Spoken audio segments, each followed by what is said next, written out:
Brad's teaching last week about our inner mindset and the outer setting and how it can affect what we take from gatherings and all sorts of occasions made me wonder about some things. I'd like to think with you for a few minutes about two ideas about our inner weather. Here's my first idea. In his email to us last week, Brad said, "What we carry inside, our emotions, beliefs, and mental state, sets the tone for how we receive and respond to what unfolds. Whether entering a ceremony, a conversation, or a spiritual gathering, our mindset shapes not just what we see, but how deeply we are able to see it." Well, being aware of what we carry inside is a great starting place in any situation. I started wondering, though, is there something deeper within us, hidden where it's hard to even sense? A couple of years ago, Kent Dobson spoke of a thread, maybe like a soul, that he felt ran through his life that connected all its parts, that helped him define who he is.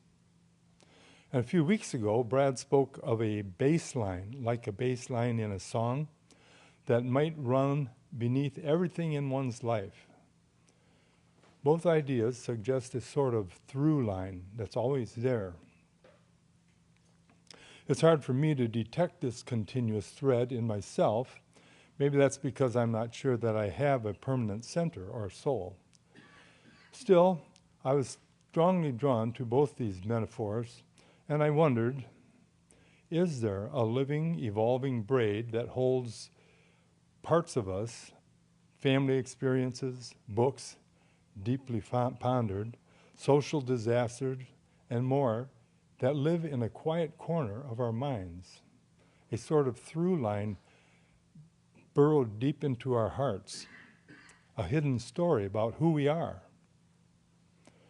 Or for me, things like experiencing the death of my mother, a teacher who changed my thinking, a spiritual retreat, a favorite park I loved when I was young, and many more. We probably all have past experiences that shaped our deepest feelings and instincts, rarely examined parts of our default self, a self that we bring to every new experience, but probably unconsciously. Here's my second thought. It's more simple. It seems to me that our inner self will be more ready to take in a new insight if we are at peace with ourselves, if we have a feeling of equanimity.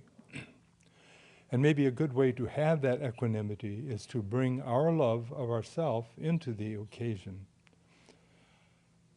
a love that we might need to practice ahead of time and regularly, if we don't already. Here are some words from Thich Nhat Hanh that I like to remember often. Sometimes when I am alone in my room in the dark, or for that matter, any place for you to have a quiet minute, I practice smiling to myself. I do this to be kind to myself, to take good care of myself, to love myself.